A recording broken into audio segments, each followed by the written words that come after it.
Everyone talks about the upcoming games that they're very excited for. For the last few months of 2024, there are so many games that have their release dates out, and that gets us all excited. Those games will be on screen now, and details will be in the description. But what are the other games? You know, the ones with the release date that just says to be determined or just says a year. Some say they will be released before the year ends, but we as gamers are used to delays. If a game needs time to work out the kinks, then take it. Gamers should not give the developers grief. We'd rather see the game come out as envisioned rather than be rushed. There are so many games that aren't what we as consumers paid for due to the time constraints placed on them. I wanted to name games that I have not extensively featured on my channel before. So games like The Big Catch and Normal Fishing will not be covered today, although I am excited for both. I will make sure to put on screen where the games are said to be releasing for. So PC, Steam, PlayStation, Xbox, whatever. If there is a game you are excited for, with a release date or not, please let me know in the comments. I am always looking out for games that I have not heard of. To keep everyone excited for the future, here are the games that I am excited for that do not have a release date as of recording.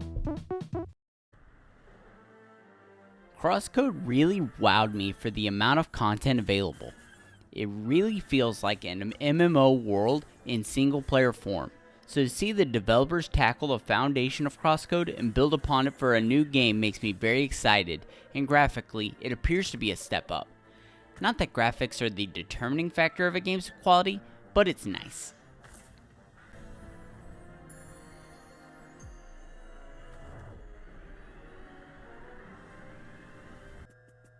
The visuals hooked me when I first saw it.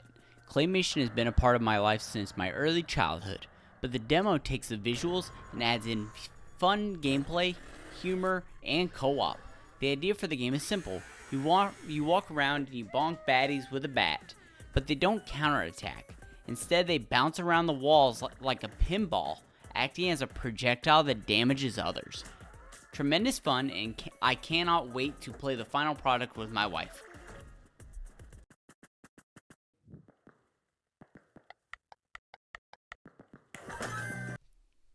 Hypnospace Outlaw is one of the most unique games I have ever played.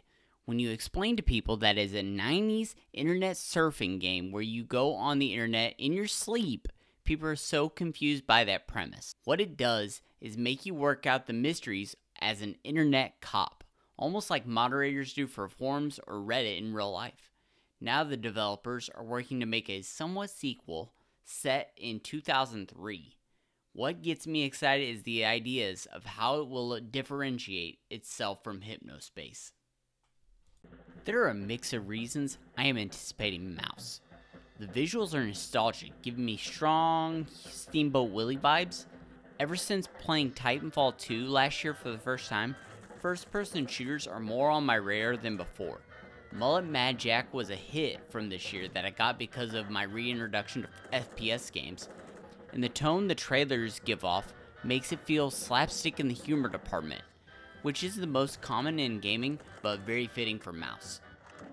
Since the demo of Normal Fishing, I've had a fascination with psychological horror games. No Players Online mixes that genre with first-person shooter and a retro PC desktop UI like Hypnospace Outlaw. Last year I played Running Back to You, which saw the last days of an MMO. Totally different themes and gameplay, but No Players Online makes me think of that. I want to see that idea explored more. I am of the camp who will play anything that Dan Mullins makes. 2021 was my first exposure to his games, and glad I took that plunge. Now, the sequel to one of his first games is coming out. I'm excited to see where Dan goes, what genre he incorporates, and how intricate the story will be. I'm still finding out new lore about Inscription, and I finished it 2 years ago.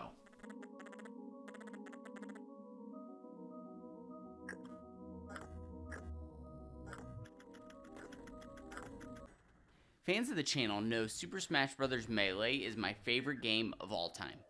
So when I saw the developer of Melee Lite, a browser-based version of Melee, was making games, I jumped on board. Their game Entropoly is on my docket to stream, but I saw they have a roguelike game that uses much of the same movement as Melee, so I knew that it was for me. Spearfall got me into the idea that a roguelite inspired by platformers would work. Now add in more expressive movement, and you have a game that's made for me.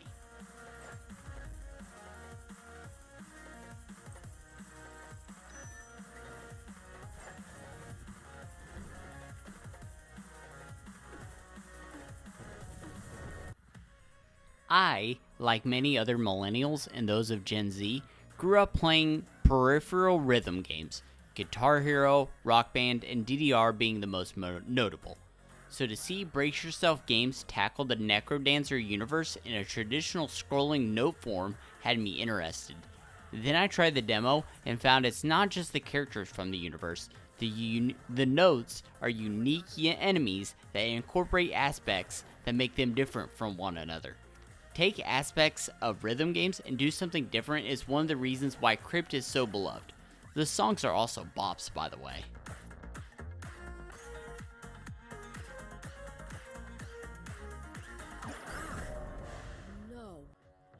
During the spring Steam Next Fest, my friend Caleb and I were playing some multiplayer demos, and none of them were a good fit for us.